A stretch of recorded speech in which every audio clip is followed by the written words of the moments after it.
Well, to speak to us on Atmanirbhar Bharat, the global opportunity, and how India is part of the global financing, innovation and manufacturing ecosystem, we invite the CEO and non-executive director of Ebix Cash, Mr. Robin Raina. He will be in conversation with Vice President and Executive Editor, Times Network, Mihir Bhatt.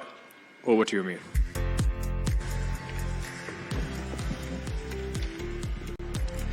Thank you for flying in, Robin. I know you have a busy schedule, but thank you for joining us, and it's a pleasure welcoming you to India Economic Conclave. We have had some very interesting conversations, but my first question is, and I'm actually curious about it, we have been talking about making India self-reliant or making India Atmanirbhar and all those things for last 5-7 years now. It started with Make in India, then it became Make in India for the world.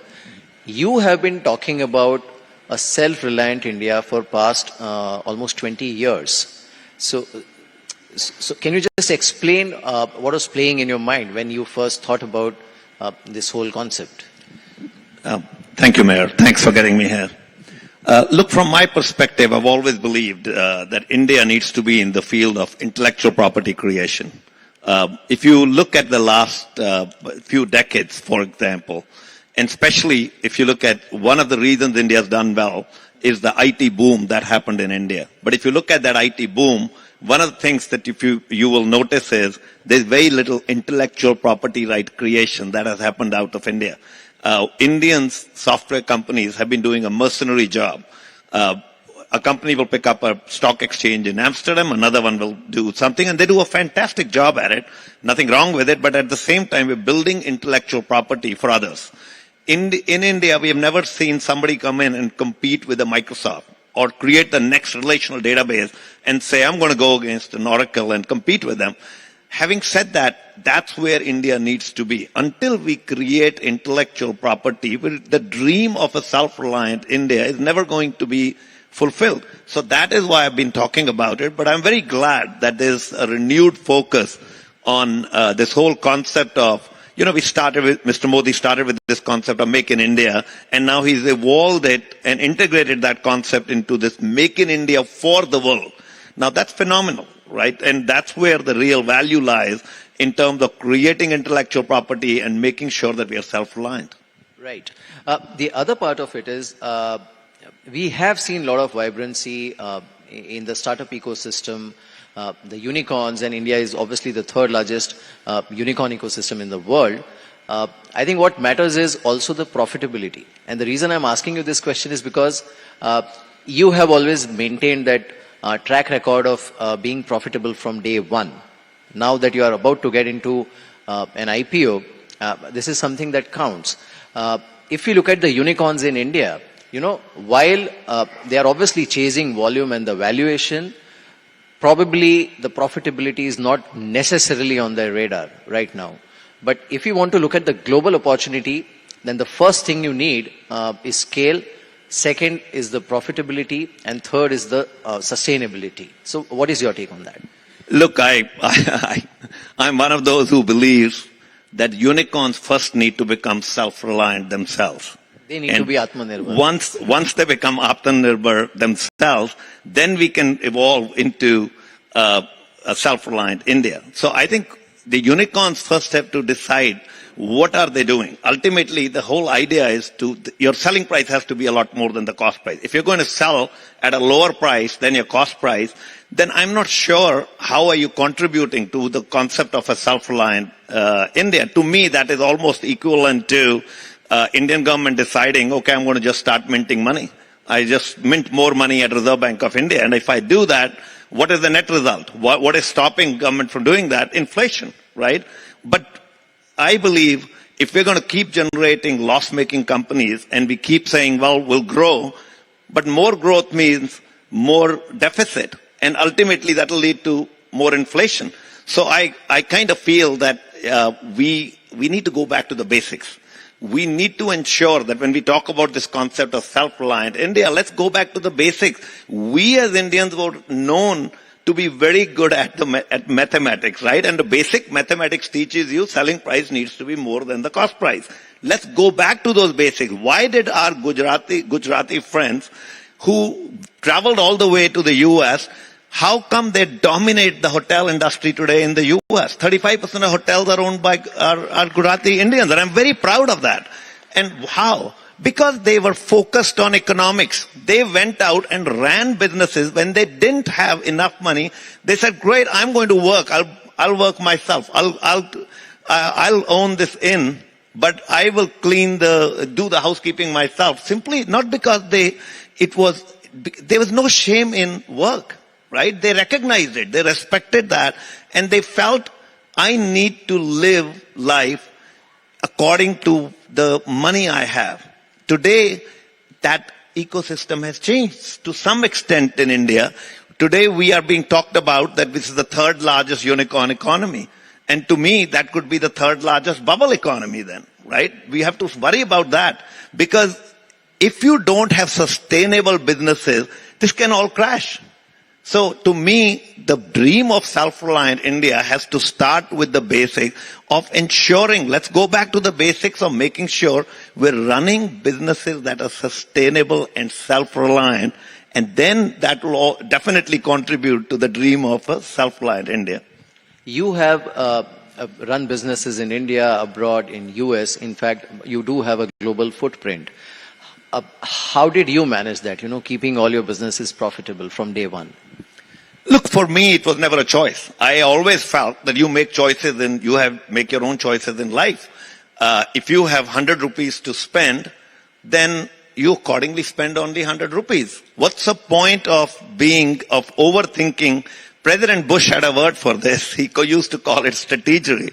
If you're going to be too caught up in this strategery, then you're going to fall flat, is how I thought through it. So my business model was rather simple. My financial vision was rather simple. When people would ask me, what's your financial vision? I used to say this, and I still say this more in zest than anything else. I used to say selling price should be a lot more than the cost price. That's my financial vision. And everybody would laugh at it. That's your vision? I say, yeah, that's my vision.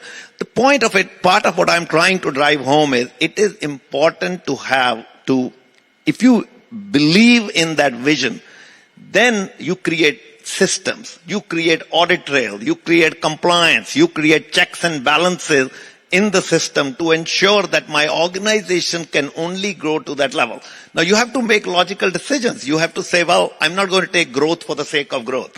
I'm not going to pick up the next $100 million deal just because I can show growth and I can possibly get market value associated with it. You have to make those kind of tough decisions as an entrepreneur. To me, it was never a choice. I always felt that every day that when I come to office, I feel that each and every day needs to be profitable. Each and every month needs to be profitable. Each and every division needs to be profitable. That's the mantra that I have lived by all through my life.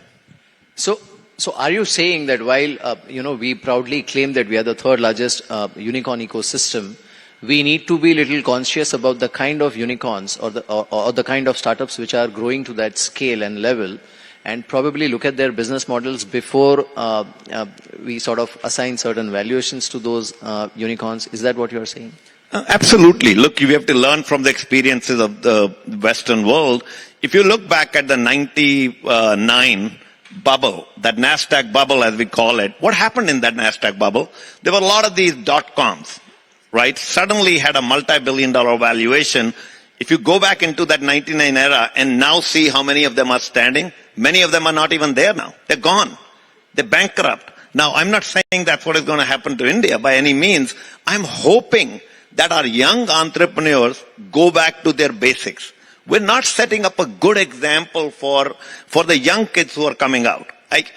When I am meeting these young entrepreneurs who reach out to me, and sometimes I hear the word millions and billions, and they haven't even started, they haven't even thought through their business model. And I'm saying, why are you so caught up in that? Why don't you just first focus on your business? Why don't you build it up? And the millions and billions will come to you if you have the hunger, if you have the passion. So I do believe that we need to go back to the basics in India. Now, some of these businesses will hopefully do well. Hopefully they will figure out what they need to do. I do believe that a unicorn that does not have a barrier to entry. Look, if I'm going to be looking at a unicorn, I would be thinking, okay, why is the value so high? Is there a barrier to entry? Is there a moat out there that results in that value? There has to be something, right? Meaning, otherwise, we could be in an industry, ABC, and give it a multi-billion valuation, and then somebody like a Mr. Jeff Bezos looks at it and says, look, this sounds too good to be true that this company has a multi-billion valuation. Why don't I just discount prices by 35% in my network, and they'll wipe out that company? That's the power of some of these MNCs. If you're going to just give away money and run your businesses, then you will, when a big player enters that market, an MNC, their ability to give away money is a lot more. They're flooded with cash. You're not going to be able to compete with them if that's your model. So your model there has to be some barrier to entry. Something that stops that MNC from fighting you. Something that makes sure that you will have this business come no matter what. But I think to start with the basics, at least have a business model where you're going to start generating income sooner rather than later. But the moment you talk about, some sort of entry barrier, the first word that comes to mind is protectionism. And like Ankit mentioned, that we are perceived to be one of the most free economies. And if you are really talking of the global opportunity, especially in the new thought process of, building China plus one supply chains across the world, how does that fit in with this concept? Look, I'm not a believer in protectionism at all. I'm completely against that. So I'm not talking about protectionism. I'm talking about a barrier to entry means. A barrier to entry is like having a moat. For example, somebody builds a network. If you have built, for example, a network, a B2B network, a business-to-business network, which has hundreds of thousands of players already hooked in. Maybe there is a B2C angle already hooked in, and you have millions of people already hooked in. Now that by itself becomes a protective barrier. Maybe you are in a licensed industry, which is regulated industry. Maybe you're in a regulated industry where the next license is a bit harder. And if you have built that ecosystem, then the next player is going to have a very hard time entering that ecosystem. See, it is a question of when you look at some of these giants in the world who 20 years back were not giants. I don't want to give out names, but let's say some of these large search engine players, for example, if you see how they worked hard at it, they didn't just launch a search engine. They went in, they entered every home in the US. Today there are air conditioners being controlled. Today there is your security systems being controlled by them and so on. There was a thought process behind it. And they ran very solid, profitable businesses. So when you keep integrating different products, you keep converging these products, one thing leads to another, that creates an ecosystem, a network. And when that network is out there, that becomes your barrier to entry for another player to come in, because you've created such an awesome network that it is impossible for a new player to come in and attack you on every front, because you've created these 50 fronts. And you can attack somebody on one front, but if you've created the remaining 49 fronts, it's going to be hard for you to come in. So that's not protectionism. It is good business sense. Right. Is that what you do at Ebix? Look, with all humility, that's what we try to do. Okay. So, in fact, yesterday we had Mr. Sunil Bharti Mittal in India Economic Conclave, and I asked him that by when do you see India producing its own let's say Google or Apple kind of a company? And if we are talking of Google, a global opportunity, obviously the scale has to be at that level. In your opinion, what are the things that are required to actually create a $1 trillion plus kind of a enterprise or company in India? What are the missing links? Yeah, I think the first thing is innovation.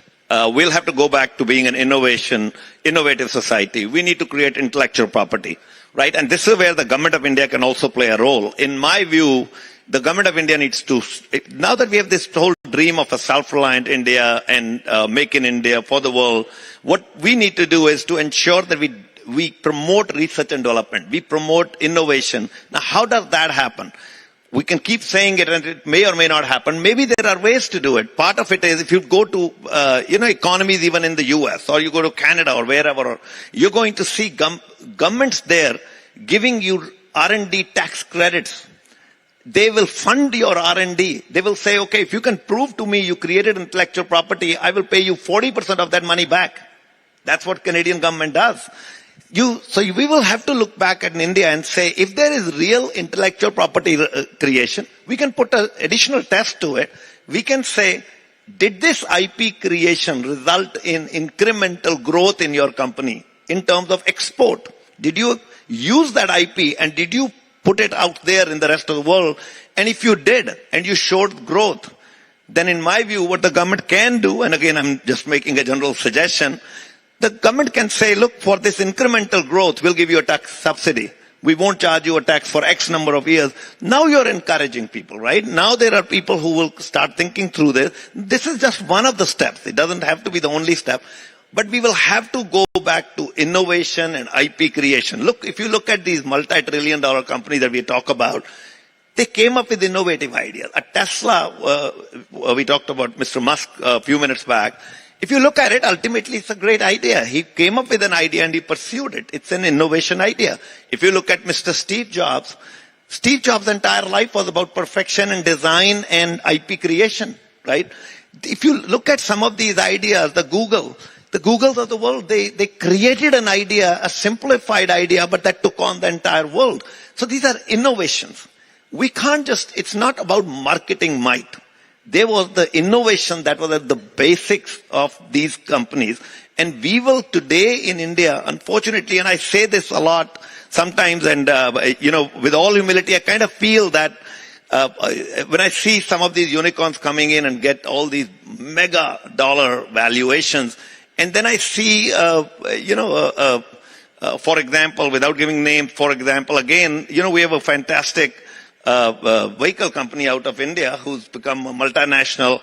They've gone out and created great IP and they compete with the best in the world, right?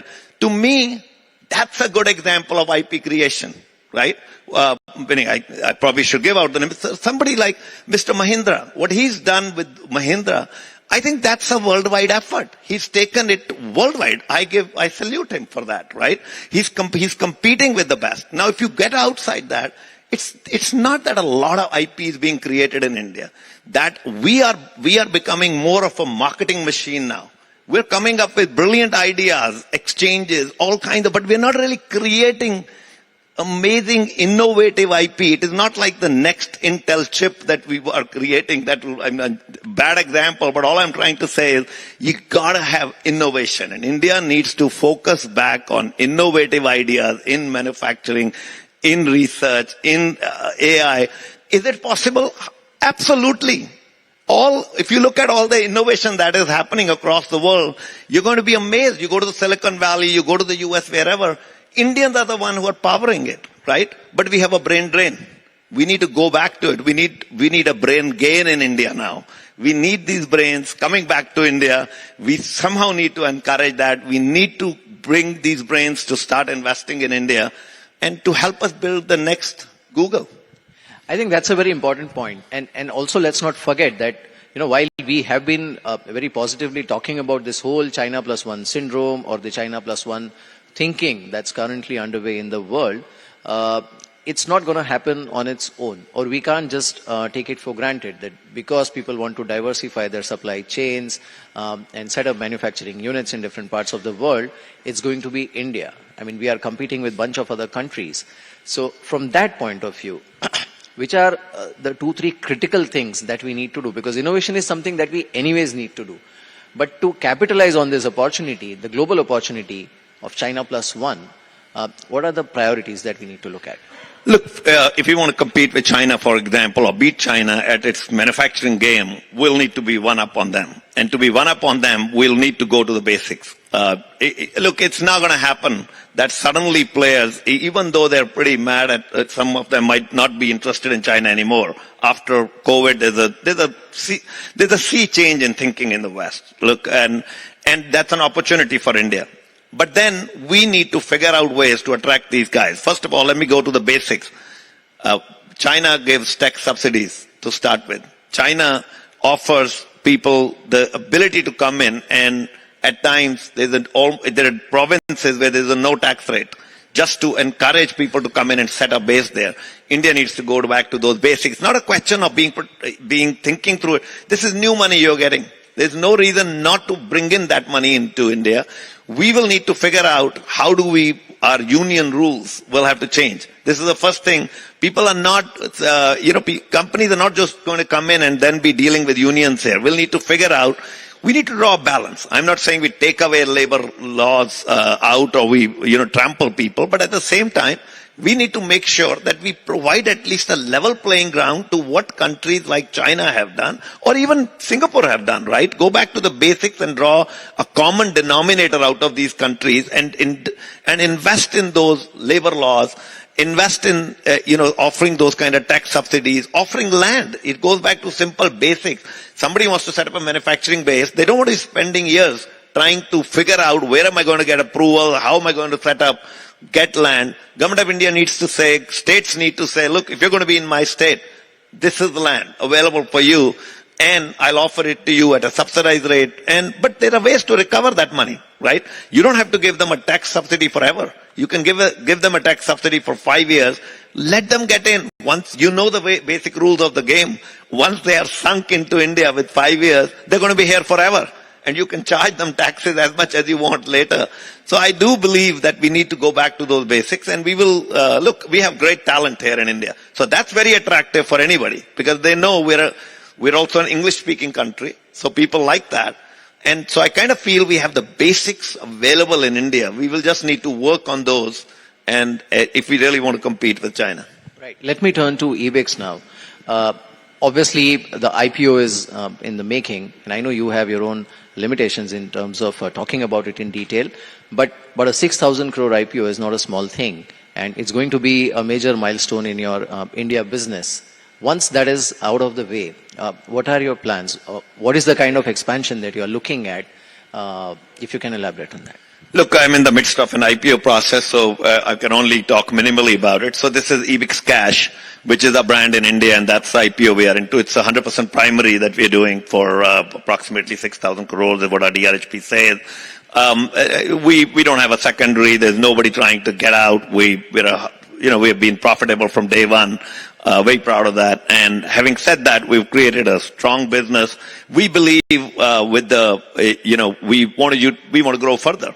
That's primarily the reason why we're doing an IPO. And my dream is rather simple. I've said it multiple times.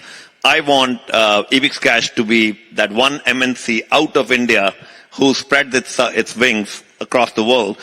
Many of you have seen a lot of American MNCs and European MNCs come into India and set up a very strong base and a strong network. I have a reverse dream. I'm a US passport holder, but I hold an Indian passport here in my heart. A very proud Indian, very patriotic about India, and I'd like to play my role in taking India forward in my own small way. Are you looking at entering into other areas also, apart from obviously Ebix Cash and its existing businesses? Look, again, I can't talk about that topic simply because we're in the process of a DRHP. But yeah, nothing is ruled out. Right. Now, one more thing that I want to ask you is, you have always focused on philanthropy very extensively, and I mean, I'm sure everybody knows that you do engage in a lot of philanthropic work yourself. Is there a possibility of a public-private partnership of sorts? I don't know how that could be structured, but if we could channelize some of the corporate efficiency, effort and profitability in bringing the hinterland of India up to the mark with the urban India, that could actually speed up the whole process of unlocking India's potential? Absolutely. Look, Government of India took a good step forward by saying 2% of your profits should be donated to CSR activities. In my mind, they should do something more than that. One of the things they could do is that we need to look, if India, for example, needs good, systems for shauchalaya, as we call them in India, simple toilets, right? Why not just outsource it and say to as a part of the CSR activity, say, look, you will go out and directly fund so-and-so project. Let's make it project-based. Rather than giving companies independence to spend 2% of their money on whatever they like, I kind of feel that maybe that will help contribute that will put a direction to this whole effort of public-private partnership. And what it will do is, as corporates spend this 2% money, rather than just go crazily in different forms and fashion, and all of them are trying to do the right thing, but at the same time they're going in different directions. Why not put in our energies together? To me, that is one idea. The second is, I am one of those who dreams about philanthropy all the time, right? And one of my dreams is that India needs Goodwill-style shops. What we have in the US, you can walk into a Goodwill shop and an underprivileged can buy something that costs $100 for $5, right? We could do that in India. If we team up together as business entrepreneurs and we put some of this, if we were allowed, we put this money into a public company. We could create a public enterprise, a dedicated public enterprise focused on bringing the underprivileged up, setting up these Goodwill kind of shops, malls, these malls for the underprivileged. And what that would do, we can float infrastructure bonds where the youth can invest, all of our people can invest, and this 2% money can be pooled into this. And again, with no corporate, one corporate leading it, put it on a rotation basis. Let everybody be part of it. Let everybody have a right. It's our way of contributing to the dream of a self-reliant India. And look, if we want to become self-reliant, the disparity between the rich and the poor has to reduce. It is remarkably large right now. And the trickle-down economics is not going to work. I am not a believer in trickle-down economics. And what I mean by trickle-down economics is, if we think we're going to keep setting manufacturing industries, jobs, and ultimately jobs will be created, and the underprivileged will start coming up, that's going to take centuries. That's not going to work. We'll have to go to the basics. We'll have to attack the problem at the base level. So I feel that all of us who have things can definitely help the have-nots. And we just need to create this exchange mechanism in a more organized way, maybe through this public-private partnership and creating public sector undertakings focused on helping the underprivileged. You're willing to lead an initiative like that? Look, I don't want to lead. I'm not going to say I want to lead. I will tell you I'll be a very active participant. I don't say lead only because what I've learned in charity is you just want to be another person involved in charity. The moment that I add the word leadership to charity, I get a motive. And I personally have never felt that doing charity with a motive takes away, even if it's a motive of power, leadership, right? I just feel that you lose the basic value of giving. So from my perspective, I just want to be an equal participant in helping the cause of the underprivileged in terms of whatever role I'm ascribed, I'll take it at the lowest level. Anything I can do to help the underprivileged, for me, that would be a blessing. Right. Well, that was Robin Raina at his candid best. Thank you so much, Robin, for joining us. And it's been a pleasure. And wish you all the best for the IPO and for your dream of taking Ebix Cash global. Thank you so much, Robin. Thank you, Mihir.